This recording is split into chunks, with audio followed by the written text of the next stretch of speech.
Después de pasar muchísimos años en la incertidumbre sobre si tendrán éxito o no, en 2008 llegó la película de un superhéroe que nadie quería ni pedía, pero que sorprendentemente salvó a esta compañía.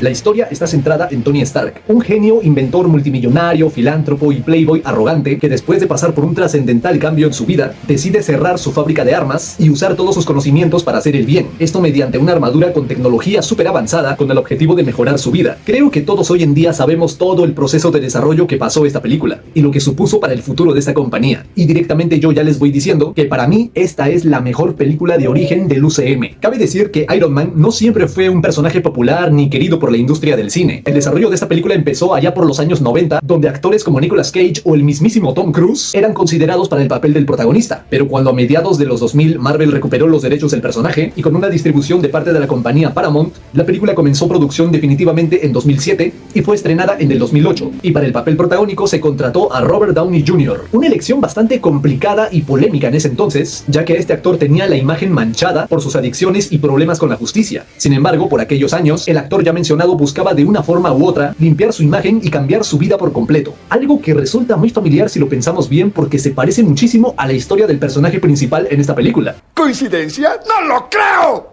Con tan solo el inicio de esta película ya te define por completo quién es Tony Stark. Transmite muchísimo acerca de cómo es su personalidad. Con tan solo verlo tomando un vaso de whisky y teniendo una conversación con unos militares sobre cómo se ligó a 12 supermodelos, hace que en un 2x3 te das cuenta de que Tony es un multimillonario arrogante pero que desprende un carisma tremendo. Pero no la subas a tu página web. Perdón, pero sin señas. No es cierto, era broma. Y si eso no fuera suficiente, viene acompañado por una música de fondo perteneciente a su banda favorita, AC/DC.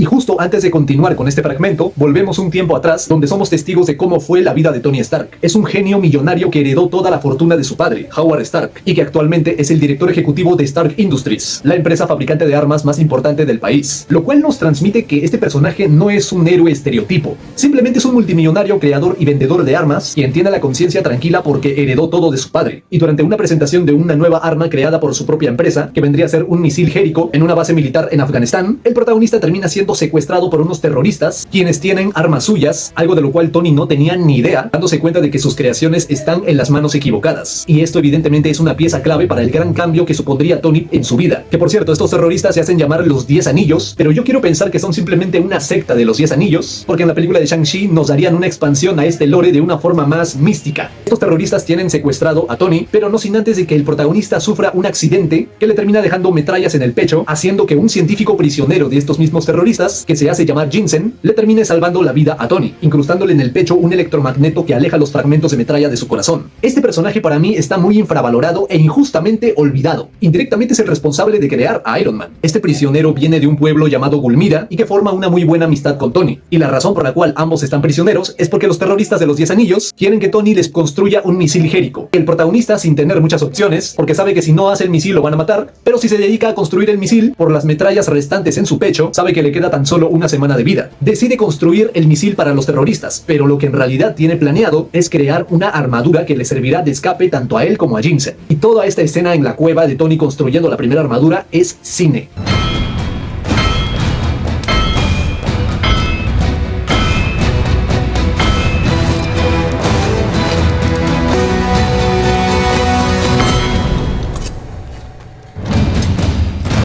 Joder, esto sí es cine. Que por cierto, desde aquí, en este punto de la película, nos presentan la banda sonora de la misma, que con tan solo escucharla es como un rock super épico.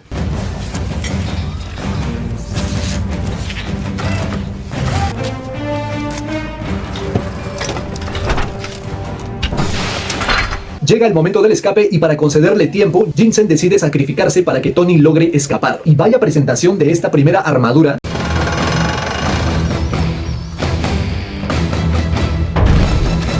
Que es muy fiel a la de los cómics. Y después de un vuelo fallido, termina estampándose en el desierto y hasta este punto llevamos casi media película. Tantas cosas buenas en tan poco tiempo.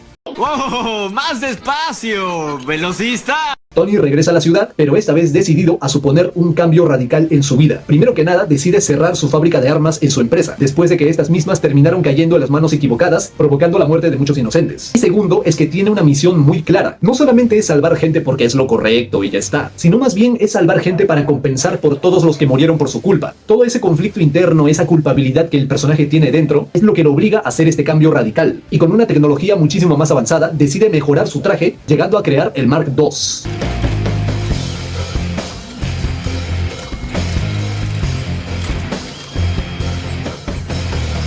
Y bueno, también se me estaba olvidando que mejora muchísimo el reactor que lo mantiene con vida. Y todo este proceso de la creación de las armaduras, hablemos un poco de los personajes secundarios. Primero que nada tenemos al coronel James Rhodes, alias Rhodey, que en esta película es interpretado por Terrence Howard, que honestamente opino que este actor tiene mejor porte de superhéroe que el que tendría posteriormente su reemplazo Don Cheadle en las secuelas. Pero en definitiva, este Rhodey me parece mucho más carismático que el que tuvimos posteriormente. Y es una lástima que no lo hayamos visto como War Machine en las secuelas, a pesar de que aquí ya nos daban un indicio de ello.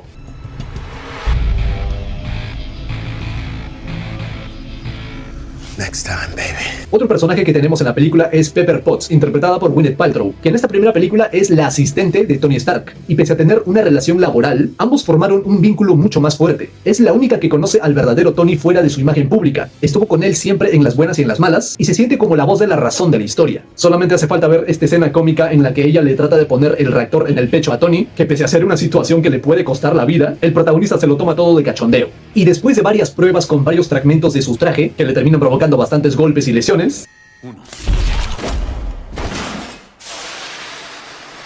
que mínimo le deberían haber roto un hueso, Tony asiste a un baile en el cual no solamente somos testigos de la tensión romántica entre él y su asistente Pepper Potts, sino que también en esta película nos presentan al personaje del agente Phil Coulson. Este personaje es como una especie de conexión entre estas primeras cintas hasta llegar a Avengers, básicamente sirviendo como un puente de las películas de esta primera fase. Un agente perteneciente al sistema homologado de inteligencia, de espionaje, logística y defensa. Y en esta misma escena ocurre algo importante. El protagonista se da cuenta de que los terroristas que lo secuestraron siguen operando con sus propias armas, pero él, sabiendo que nunca se aprobó nada de esto, se da cuenta de que su mano derecha en su compañía, Obadiah Stane, interpretado por Jeff Bridges, fue quien lo traicionó. Si no comenté a este personaje anteriormente, es porque se me hace muy olvidable. Y para ponerles un hasta aquí a estos terroristas, Tony se pone de una buena vez el Mark III.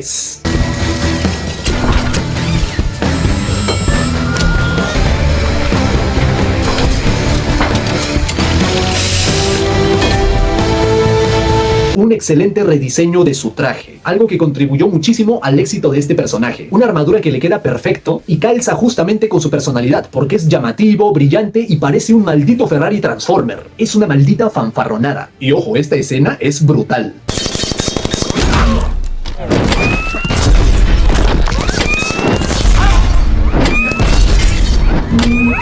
Vemos que Iron Man no tiene piedad con sus enemigos Civiles. Literalmente los mata. Después de salvar a este grupo de personas inocentes en Gulmira, que vendría a ser el pueblo de su amigo fallecido Jensen, les deja al capo de todos esos terroristas para que le hagan lo que quieran.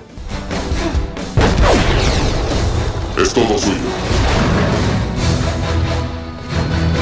Se nota que Marvel aún no había sido comprado por Disney, ¿no? Un detalle de esta película que me encanta, e incluso lo echo muy de menos hoy en día, es la forma de cómo representan la mecanización de las armaduras. Hace que se sienta real, no como la nanotecnología que tenemos hoy en día, que a mera vista es literalmente magia, y que en varios momentos hacen que se vea muy falso, pero los de esta película son Chef Kiss. Y dígame por favor que no soy el único que extraña mucho la voz de Jarvis diciéndole a Tony: alerta, energía al 23%. Y después de una mini pelea con unos 2 aviones militares, nos damos cuenta de que su mano derecha, Obadiah Stane, estuvo siempre detrás del secuestro de Tony. Él fue quien orquestó todo este plan con tal de quedarse con la compañía y todo ese rollo, por lo cual, para acabar con el protagonista de una vez por todas, tiene un aparato que lo termina paralizando y le termina quitando su reactor en el pecho para ponérsela a su propio prototipo. Aunque realmente este aparato no tiene mucha explicación fuera de que es simplemente un arma no aprobada por el gobierno, y esto me parece muy curioso porque tengamos en cuenta de que Iron Man tampoco está aprobado por el gobierno. Y tampoco entiendo por qué en esta escena Obadiah no mató a Tony cuando tenía la oportunidad. Después de haber robado los planos del primer prototipo de Tony en la cueva, Obadiah Stane termina creando su propia armadura, que vendría a ser conocida como Iron Monger. Después de esta traición revelada, Tony decide confrontar a Obadiah, esta vez con el primer reactor que se hizo en la cueva, un reactor que por cierto tendría una descripción muy detallista que sería muy curiosa para el futuro del UCM. Pero bueno, todavía falta muchísimo para llegar a eso. Llegamos a la pelea final entre de Iron Man y Ironmonger, que la siento un tanto desbalanceada. Siento que aquí Iron Man está muy nerfeado, aunque en la película se explica que en este punto su armadura no tiene mucha energía por este reactor, pero a pesar de todo el protagonista hace todo lo que puede, aunque en su mayoría la pelea está a favor de Ironmonger. Después de varios intentos, Tony decide sobrecalentar el reactor Arc de su compañía para que el techo en donde él y el villano están peleando explote y acabe con el antagonista, aunque eso casi le termina costando la vida. Aunque también tengo que decir que Obadiah es un idiota, porque en vez de acabar con Tony de una buena vez, se dedica a hacer el típico discurso de villano de que yo siempre he hecho esto y bla bla bla. Pero bueno, finalmente el reactor Arc termina explotando con el mismo Obadiah dentro, matándose en el proceso.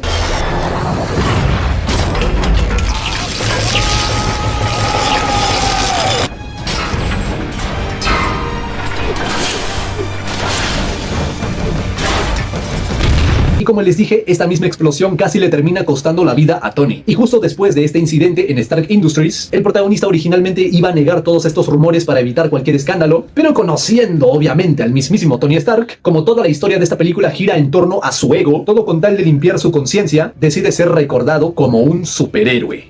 Truth is, I am Iron Man.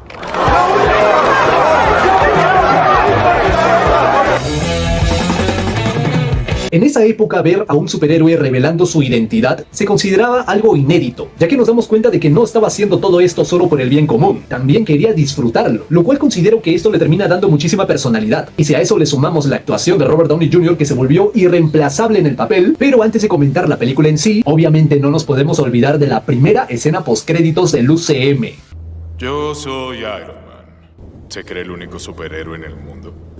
Señor Stark acaba de unirse a un universo más grande, solo que aún no lo sabe. ¿Y usted quién es? Nick Fury, director de S.H.I.E.L.D. Ah, Le vine a hablar de la iniciativa Avengers, señor Stark. Y así fue como empezó todo. Iron Man es un peliculón. Y vista hoy en día, para mí la considero una de las mejores que tiene todo el UCM y la mejor película de origen de esta misma saga. En aquel entonces esta película no era nada más que una película más de superhéroes, pero si le sumamos la actuación de Robert Downey Jr., la dirección de la película, las escenas de acción e incluso los efectos especiales que han envejecido como el vino, siendo una película del 2008, aunque sí tengo que decir que el villano, como en casi todas las películas del UCM, es muy olvidable y termina siendo muy formulaico. Y si bien es cierto que tanto la trama o su batalla final no es que sean la gran cosa tampoco, pero hay que ser honestos de que esta primera entrega de Iron Man hoy en día le pasa por encima a muchísimas películas del UCM y que debido a todos estos factores, la película resultó un gran éxito, recibiendo críticas muy positivas e iniciando con pie derecho este universo cinematográfico que vino para quedarse. Y eso ha sido todo por hoy, mis cinéfilos y cinéfilas. Si les ha gustado este video, les invito a que le den un buen like. Pongan en los comentarios qué les parece hoy en día la primera cinta de Iron Man. ¿Les gusta? ¿No les gusta? ¿Comparten mi opinión? ¿No lo comparten? Pongan todo eso y más en la sección de los comentarios. Si les gusta este contenido, les invito a que se suscriban al canal activando la campanita para no perderse de ninguna puñetera notificación. Compartan el video con sus amigos. Pueden seguirme en mis redes sociales, que de hecho les dejo los links en la descripción como siempre. Y nos vemos en el próximo video. Chao.